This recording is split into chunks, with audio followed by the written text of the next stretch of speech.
बिस्मिल्लाहिर्रहमानिर्रहीम। अस्सलामु अलैकुम व रहमतुल्लाहि व बरकातुहू। मुअज़्ज़िज़ हाज़रीन इकराम, बुज़ुर्गान क़ौम और मिल्लत, शेख नशीन बतशरीफ़ फरमा मजलिस इत्तेहादुल मुस्लिमीन के रुकन असम्बली,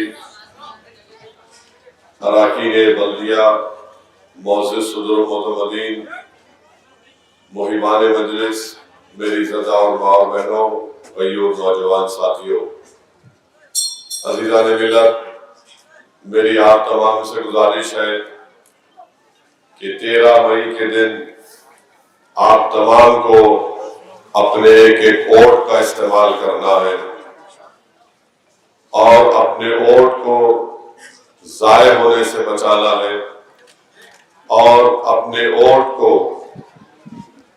बीजेपी की तारीख से बचाना है।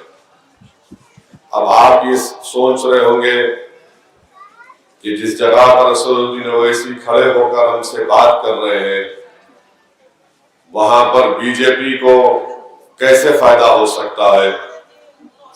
तो मेरे अजीज दोस्तों और बुजुर्गों, अगर आप वोट नहीं डालने जाएंगे तो आप बीजेपी को फायदा पहुंचा रहे हैं।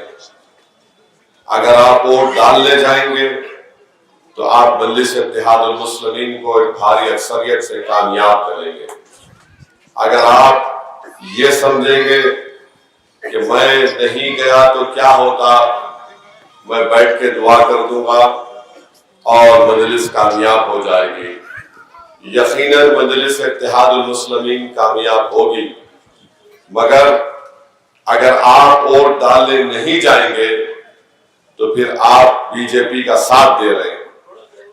मैं खुला आपसे कह रहा हूं, अगर आप वोट डालने नहीं जाएंगे तो फिर आप ये पैगाम दे रहे हैं कि मुझे कोई फिक्र नहीं है, मुझे कोई मतलब नहीं है कि इस वतन अजीज में यकसा सिविल कोड को नाफिज कर दो, जिस तरह उत्तराखंड रियासत में बीजेपी ने नाफिज किया और वहां पर उत्तराखंड के मुसलमानों से कह दिया गया कि अगर आपको शादी करना है तो निकाह नहीं होगा, स्पेशल मैरिज एक्ट के तहत शादी होगी, दुल्हन को महरम नहीं मिलेगा, गवाह नहीं होंगे। अगर आप वोट डालने नहीं जाएंगे तो फिर आप बिल्किस बानो को धोखा दे रहे हम लोग। वो बिल्किस बानो जिसको 2002 में उसके घर के पड़ोसियों ने और जिस दुकान से बिल्किस बानो ने चूड़ियां ली थी, उस दुकान के मालिक ने हमारी एक हामिला बेटी की मिलकर इज्जत लूटी, उसकी मां की इज्जत लूटी, उसके रिश्तेदार की लूटी, उसके 3 साल की बेटी का कत्ल किया। और नरेंद्र मोदी की हुकूमत ने उन तमाम जालिम लोगों को कोर्ट से रिमिशन देकर उनको छोड़ दिया। कल अगर बिल्किस बानो आ जाएगी तो क्या आप आंख में आंख मिलाकर उससे कह सकेंगे? तो वोट का इस्तेमाल करिए। जिस पार्टी ने ट्रिपल तलाक का गलत कानून बनाया, जिससे मुस्लिम खवातीन पर और नाइंसाफी का बाइस बन गया, तो क्या आप वोट नहीं डालकर बीजेपी से कहेंगे कि तुमने सही काम किया? अगर आप वोट डालने नहीं जाएंगे तो क्या आप CAA कानून को कबूल करते हैं? तो CAA अगर NPR NRC के साथ होगा तो हमारी शहरियत पर सवालिया निशान उठेगा और हमसे कहा जाएगा कि आपके दादा का प्रूफ लेकर आओ। अगर आप वोट डालने नहीं जाएंगे तो याद रखिए, बीजेपी ये कह चुकी है कि वो कानून जो बनाया गया बाबरी मस्जिद की शहादत से पहले, जो ये कहता है कि 15 अगस्त 47 को जिस किसी मजहब की इबादत गाह थी उसको छेड़ा नहीं जाएगा, अगर वो कानून निकल जाएगा तो हर इबादत गाह पर सवाल निशान बीजेपी उठाएगी। अगर वो कानून जाएगा तो सेंट्रल वक्फ एक्ट का कानून चला जाएगा और वक्फ के तहत मदरसे हैं, जमीनात हैं, मसाजिद हैं, तुम अगर वोट डालने नहीं जाओगे तो जिम्मेदार आप होंगे। मैं साफ और वाज़ेह अल्फाज में आपसे कह रहा हूं, यूएपीए का गंदा कानून बीजेपी ने बनाया, 4-4 साल से लोग जेलों में सड़ रहे हैं। आप बताइए, उसके खिलाफ अगर आप वोट नहीं डालेंगे तो फिर आप किस लिए वोट डालेंगे? फिर आप अगर आप ये समझ रहे हैं कि मैं 13 तारीख के दिन, बल्कि 11 तारीख के दिन हफ्ता है, मैं निकल जाऊंगा, फार्म हाउस चले जाऊंगा, 11, 12, 13 वहां पर रहूंगा और लोगों से फोन करके पूछूंगा, हाँ सब ठीक है ना, मजलिस का मामला ठीक है ना? अरे मेरे भाई, साहिल पर बैठकर पानी में पैरा लहराने से तूफान का मुकाबला नहीं होता।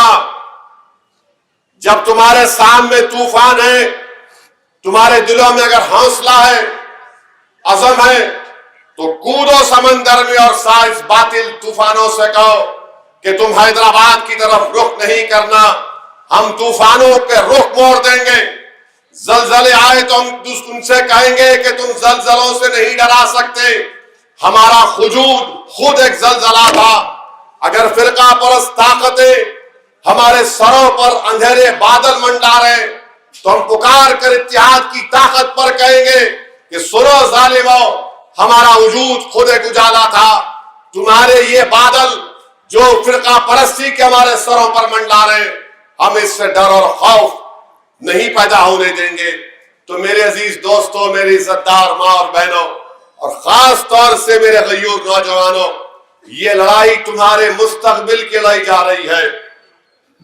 ये लड़ाई तुम्हारे मुस्तकबिल की लड़ाई जा रही है, ताकि तुम कल जब मेरी उम्र को पहुंचो या इकबाल साहब की उम्र को पहुंचो तो तुम फख्र के साथ कहोगे कि 2024 का पार्लियामेंट का इलेक्शन हिंदुस्तान की सियासत का एक तारीखी इलेक्शन था।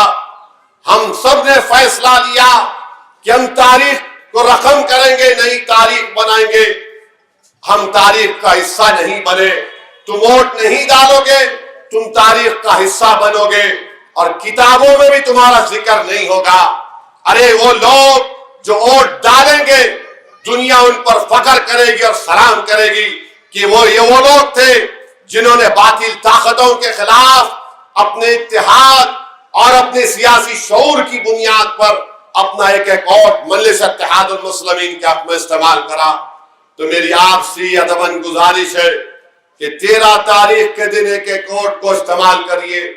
असेंबली इंतखाबात का वोट परसेंटेज हमारे लिए काबिल कबूल नहीं है और मैं इलेक्शन कमीशन से और यहां पर हैदराबाद के पुलिस कमिश्नर से, यहां के डीजीपी से यह रिक्वेस्ट करूंगा कि आप जो बीजेपी कैंडिडेट की तरफ से यह नुमाइंदगी दी गई है कि कारवान, चार मीनार, चंद्रायन गुट्टा, बहादुरपुरा और गोशा महल के ऐसे बूथों पर ज्यादा तवज्जो लेनी चाहिए। हम इन तमाम बड़े बड़े ओहदेदारों से कह रहे हैं कि तवज्जो लेना है तो तेलंगाना के हर बूथ पर तवज्जो लेनी चाहिए। इलेक्शन फ्री एंड फेयर होना चाहिए। कैपिटल एफ में, कैपिटल आर में, कैपिटल डबल ई में और कैपिटल FAIR में फ्री एंड फेयर होना चाहिए। ये क्या बात है कि हैदराबाद के ही 720 पोलिंग बूथ, तो फिर सिकंदराबाद के क्या बूथों का क्या होगा? करीमनगर के बूथों का क्या होगा? निजामाबाद के बूथों का क्या होगा? आदिलाबाद के बूथों का क्या होगा? मरकजगिरी के बूथों का क्या होगा? क्या ये तौहीन बीजेपी नहीं कर रही है हैदराबाद की आवाम की कि इन बूथों पर ज्यादा तवज्जो लेनी चाहिए? अरे तवज्जो लेना है तो पूरे तेलंगाना के बूथों पर लो। सिर्फ निशानदेही हमारी क्यों की जा रही? निशानदेही हमारी क्यों की जा रही? आप तवज्जो लो, कुछ भी करो, मगर यहां का वोटर ये तय कर चुका है कि बीजेपी की जमानत सब कराएंगे इंशाअल्लाह ताला। हम यहां पर मोदी को हराएंगे, यहां पर अमित शाह को हराएंगे। क्या बात है कि हर कोई हैदराबाद पे नजर लगा रहा है, तो मुझे दक्षिणी जबान में कहना पड़ेगा, माठी मिलो, माथे मिलो, हमारे पीछे पड़ गए, पढ़ो पीछे, कोई फर्क नहीं पड़ेगा। मुझे अच्छी तरह याद है कि मरहूम कायद सालार मिल्लत का इलेक्शन हुआ था, तो सब्जी मंडी में, इकबाल चीचा गवाह है, सब्जी मंडी में एक बूथ पर रीपोलिंग हुआ था कि 90% पोलिंग हुई थी। ड्यू ड्रॉप मुस्तईदपुरा में 100% पोलिंग हुई। बीजेपी वालों के पेट में दर्द हुआ, पेचिश शुरू हो गई, तो बोले रीपोलिंग कराओ, फिर रीपोलिंग में 29 पोलिंग हो गई। तो हम इलेक्शन कमीशन ऑफ इंडिया से, डीजीपी तेलंगाना से, कमिश्नर ऑफ पुलिस हैदराबाद से जो नुमाइंदगी बीजेपी की तरफ से दी गई है, हम भी लिख के देंगे। ये क्या बात है, एक तमाशा बना के रख दिया हैदराबाद की। ये कांग्रेस का लीडर है जो 4 मरतबा इलेक्शन हारा नामपल्ली से, लैला का मजदू है वो लिख के दिया अक्टूबर में कि 5 लाख वोट मजलिस दलाई, इलेक्शन कमीशन इंक्वायरी कराओ। सिर्फ मरने वाले जो नाम थे निकले, वही लेटर को बीजेपी वालों को कांग्रेस का लीडर दे दिया। फिर यही बोला गया 5 लाख, इलेक्शन कमीशन जो लेटर लिखा उसमें यह लिखा कि जो लेटर ये कांग्रेस का लीडर दिया वही लेटर को बीजेपी दे रही है। ये इलेक्शन कमीशन का लेटर है, वही लेटर बीजेपी दे रही है। इंक्वायरी करवाई गई, नई वोटर लिस्ट आई, किसी का नाम नहीं कटा, वही नाम है। बीजेपी वालों, तुम इतना डर रहे क्यों? नाच ना जाने तो आंगन तेरा, हाँ? इतना डर रहे, इतना डर रहे। वोटर लिस्ट के बारे में बोला, वो झूठ साबित हुआ। ईसीआई का लेटर है मेरे पास। अब इनका एक ही हरबा है कि 13 तारीख को पोलिंग परसेंटेज कम हो। अब मैं आपसे सवाल करूंगा, क्या आप अपना पोलिंग परसेंटेज बढ़ाएंगे, नहीं बढ़ाएंगे?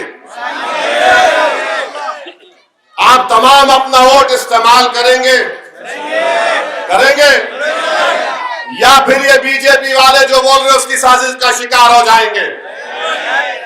आप डालेंगे ना वोट? पोलिंग परसेंटेज बढ़ेगा, कितना बढ़ेगा? कितना बढ़ेगा? कितना बढ़ेगा? पोलिंग परसेंटेज 100 भी कर सकते हैं आप।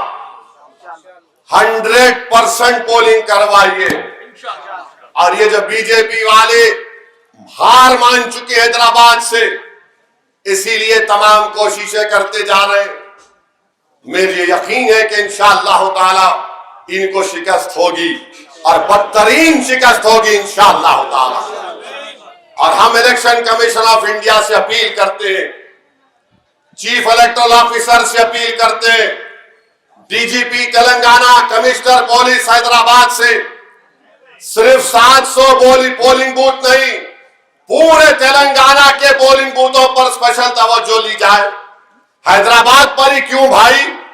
क्या ये फ्री एंड फेयर होगा? क्यों नहीं निजामाबाद, क्यों नहीं करीमनगर, क्यों नहीं मलकाजगिरी, क्यों नहीं महबूब नगर? हर तरफ करो। मगर सामने के सारे बीजेपी वाले एक ही दूल्हे भाई की तरफ देख रहे हैं,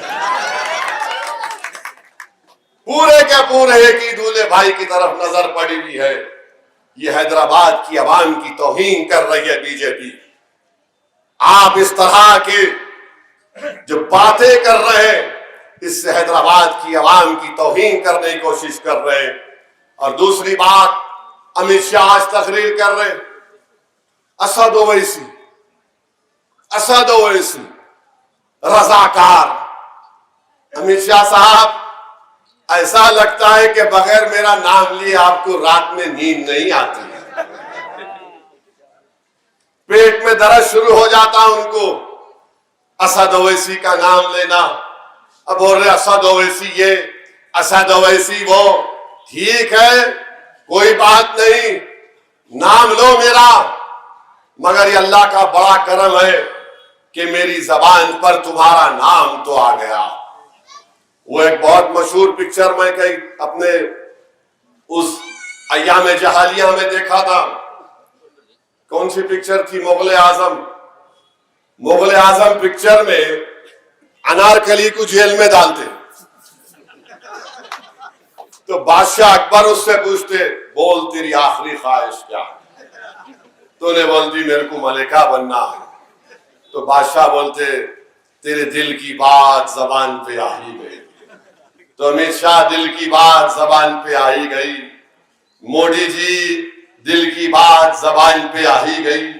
कहां भी जा रहे, ओ रजाकार, असद ओवैसी रजाकार, कोई बात नहीं, हम रजाकारों से हमारा कोई ताल्लुक है ही नहीं। हम भारत के आजाद हिंदुस्तान में पैदा हुए हैं। जो रजाकार थे वो पाकिस्तान भाग गए, जो वफादार थे वो मोदी अमित शाह से मुकाबला कर रहे हैं, और यही वफादार इनको हराएगा इंशाअल्लाह ताला। रजाकार बोलना। और अमित शाह से हम पूछना चाह रहे कि प्राइम मिनिस्टर केयर्स एक वजीर आजम मोदी बनाए, उसके पैसों का क्या हुआ बताओ? 3000 करोड़ उसमें है।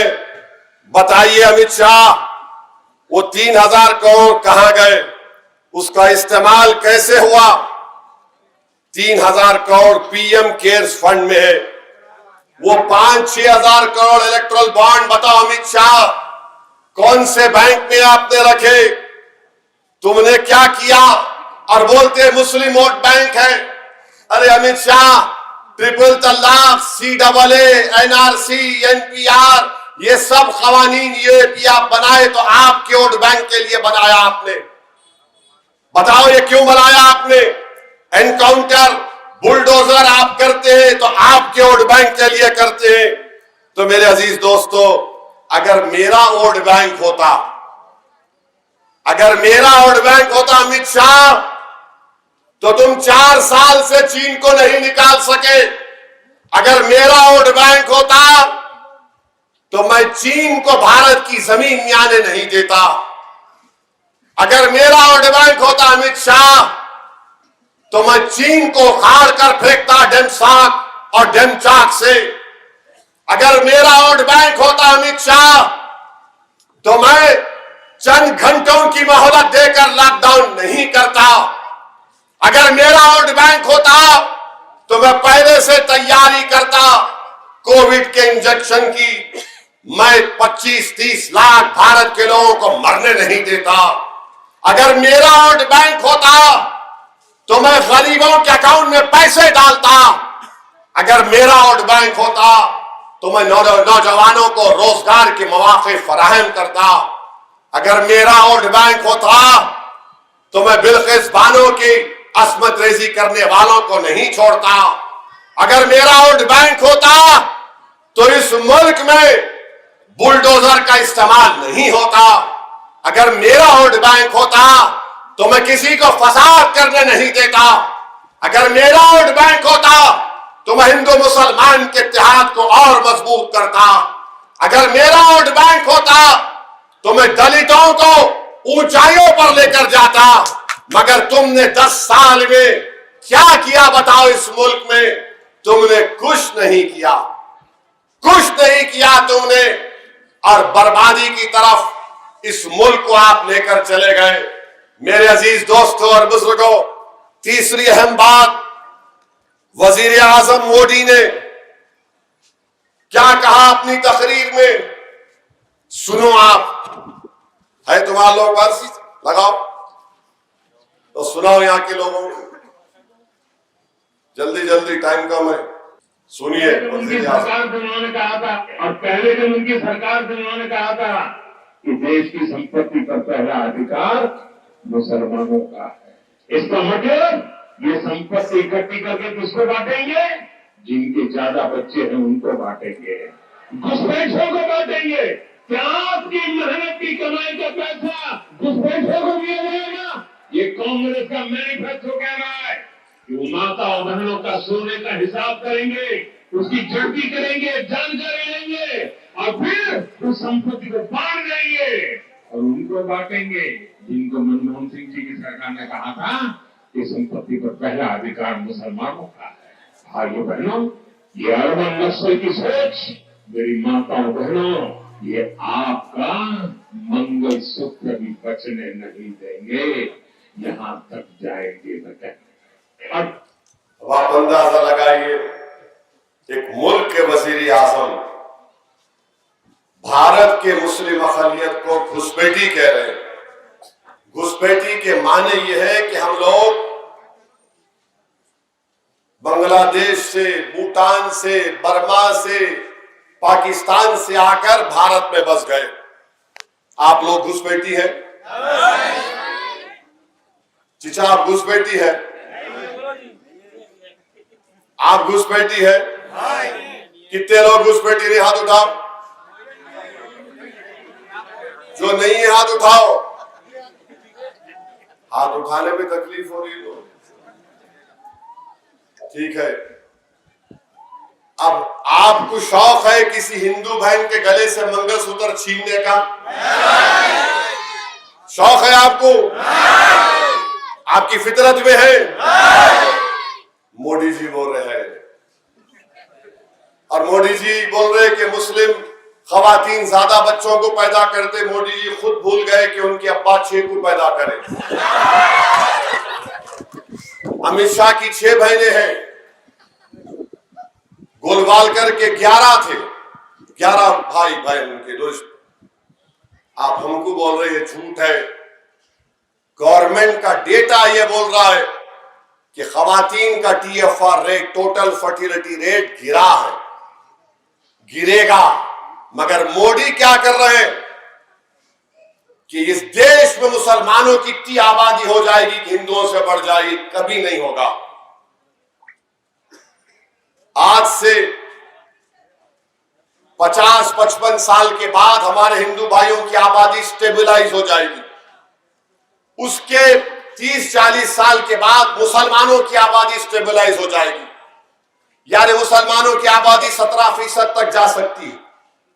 हिंदू भाई बहनों की 78%, मुसलमानों की आबादी कभी नहीं बढ़ेगी। मगर देश का वजीर आजम क्या बोल रहा है? अच्छा, आप लोग जिहादी है? आप लोग जिहादी है? तो जोर से बोलो। मोदी बोल रहे जिहादी है।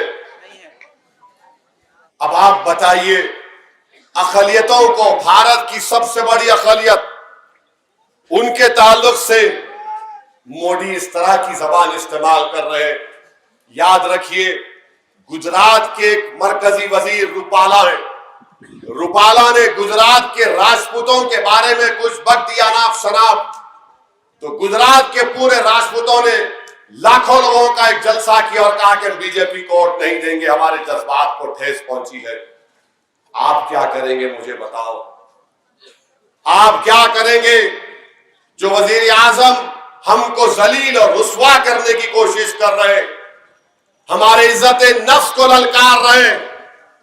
हमीयत अगर होगी तो आप लोग और पहले से ज्यादा ताकतवर होकर अपने वोट का इस्तेमाल करेंगे। आप इस्तेमाल करेंगे अपने वोट का। अगर आप अपने आप को घुसपैठी नहीं समझते तो बीजेपी के खिलाफ वोट दीजिए। अगर आप किसी हिंदू बहनों के गले से मंगलसूत्र नहीं उतारने वाले और मोदी की बात को झूठ मानते हैं तो बीजेपी के खिलाफ वोट दीजिए। मेरे अजीज दोस्तों और बुजुर्गों, कुछ तो हरकत करो। कितनी बातें हम सुनेंगे? हर कोई आ रहा, कुछ ना कुछ बोल के चले जा रहा। मेरे अजीज दोस्तों और बुजुर्गों, थोड़ा लाइटर वेन में एक हैदराबाद के शायर है मजाहिया, उनका नाम मोइन बंबू है। मोइन बंबू ने मोदी जी के बारे में कहा, नहीं किसके बारे में कहा नहीं मालूम। उन्होंने लिखे, काम नहीं होने के क्यों करने को जा रहे चीचा, भीगी बारूद को तुम आग लगा रहे चीचा, मोटे शीशे की छड़ी आंख पे ऐनक, फिर भी नजरें है शीला की जवानी पे लगा के चीचा। मैं नहीं बोला, ये मोइन बंबू बोले। मैं ऐसे बातें करता ही नहीं, मैं करता ही नहीं। और मोइन बंबू बोले किसके बारे में बोले नहीं मालूम। अब इन पूरे के पूरे पीछे पड़े हुए, रोज कोई ना कोई बात। आज अमित शाह के बोल रहे ए से Asad Owaisi, Amit Shah A for Apple भी होता है, ए से बहुत कुछ होता है। अमित शाह बी फॉर बिल्किस बानो भी होता है, सी फॉर कैट भी होता है, मगर अमित शाह खाली ए, हर चीज में पहले ए से शुरू करेंगे, असदुद्दीन ओवैसी का नाम लेंगे।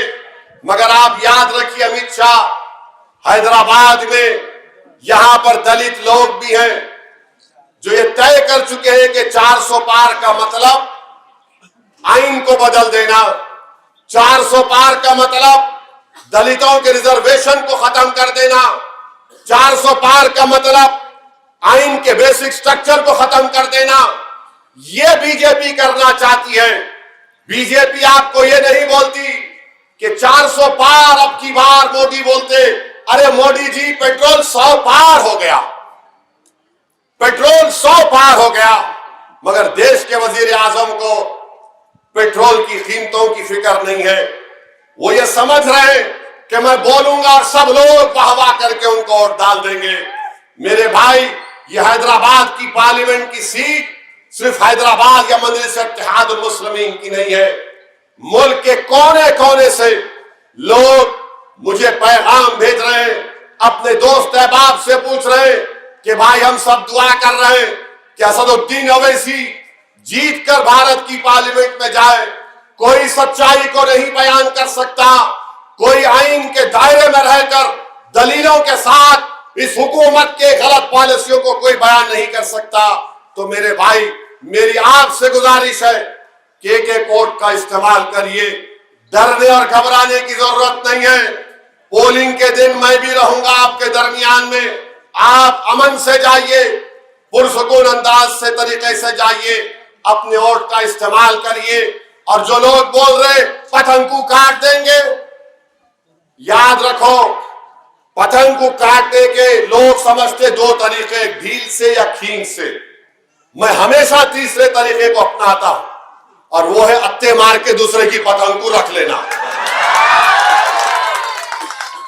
अब अत्ते मारेंगे आप लोग, आप ढील भी कुछ नहीं, खींच भी नहीं, पेंच हुई लेके लपटा के घर में ला लो, देखा मैं दो पतंग। तो अब इनको एहतियात करना है। समझो मेरे भाई, कुदरत पुकार पुकार के कह रही है कि देखो इनकी जबानों से सुनो और तुम जाग जाओ। कुदरत पुकार पुकार कर कह रही है कि जिंदगी का सबूत दो। ये कवानीन बदलना चाहते हैं। कुदरत पुकार पुकार कर कह रही है कि इबादतगाह की तरफ तीर फेंकने का इशारा वो हैदराबाद की अमन को बर्बाद करने के लिए था, वो हैदराबाद तेलंगाना की तरक्की को रोकने के लिए था। तो मेरे अजीज दोस्तों और बुजुर्गों, इससे बढ़कर कुदरत खुदा की हमको इस तरह नहीं समझा सकती है। तो मेरी आपसे गुजारिश है कि आप तमाम लोग 13 मई के दिन निकलकर अपने वोट का इस्तेमाल करिए। और याद रखिए, वोट अगर इस्तेमाल नहीं करेंगे आप, तो आप खुदा ना खास्ता बीजेपी का फायदा कर रहे हैं। तो मैं अपनी बात को खत्म कर रहा हूं और आपसे, हाँ वो भूल गया, हमारे हरि सिंह शायर है हैदराबाद। हरि सिंह क्या बोले, अम्मा बाबा को भूल गया हौरे, सास ससुरे में घुल गया हौरे। अब मेरे साथ शुरू करो तुम लोग आखिर के। सारी जनता को हौला बना रहा, हिंदू मुसलमान को लड़ा रहा, शादी करके जोरू को भगाता, एनआरसी बोल के हमको डराता, बार बार बाहर का दौरा करता, जनता के पैसे बर्बाद करता, कातिल और जानियों को छोड़ता, बेगुनाहों को कैद करता, मंगलसूत्रों की झूठी अफवाह उड़ाता, गरीब लोगों का मजाक उड़ाता, लोगों को तकलीफ दे के खुश होता, चौकीदार बन के उछल रहा, अपनी औकात भूल गया, ये हुआ। तो 13 के दिन मैं और कौसर आके नहीं बोलना अरे हो रे क्या हो रे, ये तो नहीं होगा ना, नहीं होगा ना, ये नहीं होगा ना, निकलेंगे ना आप लोग। पुरअमन तरीके से जाइए। सुबह 7 बजे से शाम में 6 बजे तक बोलेंगे। 7 बजे से सुबह 6 बजे, हाँ जोहर की नमाज है मानता हूं, असर की नमाज है, 5-6 मिनट लगते, नमाज पढ़ो, फ्रेश होके दुआ करके फिर पोलिंग, दे दबा के पोलिंग होना। पोलिंग बूथ में जाइए, अपने शनाख्ती कार्ड लेकर जाइए, और मशीन में भी खुदा की कुदरत देखो आप। मशीन में पहला नाम किसका है? असदुद्दीन ओवैसी पतंग का पहला नाम, नंबर 1। तो नंबर 1 पे बटन दबाना, आवाज आएगी, बाजू की मशीन में एक चिट्ठी निकलेगी, चिट्ठी पे पतंग का निशान होगा, जो आप वोट बटन दबाए उसको देखिए 30 सेकंड तक, फिर वो चिट्ठी उसी मशीन में गिर जाएगी। तो मेरी आप तमाम लोगों से अपील है कि 13 तारीख के दिन आसमानों में क्या नजर आएगा, 13 तारीख के दिन दिलों में क्या पुकार होगी, 13 तारीख के दिन आप लोग क्या करेंगे, छुट्टी मनाएंगे या पतंग को कामयाब करेंगे। और 13 तारीख को अपने साथ अपनी बेगम को लेके जाएंगे और बेगम को वादा करो तुम मेरे साथ चलो, 14 के दिन अपन जाके आइसक्रीम खाएंगे। वादा करेंगे या डरेंगे? या तो आइसक्रीम या फिर अपना जो भी खाते हो लोग। एक दिन अम्मा को लेकर जाएंगे साथ में, अम्मा को मनाना है तो मनाएंगे अम्मा को, अब्बा के पैरा पकड़ के बोलेंगे अब्बा चलो आज।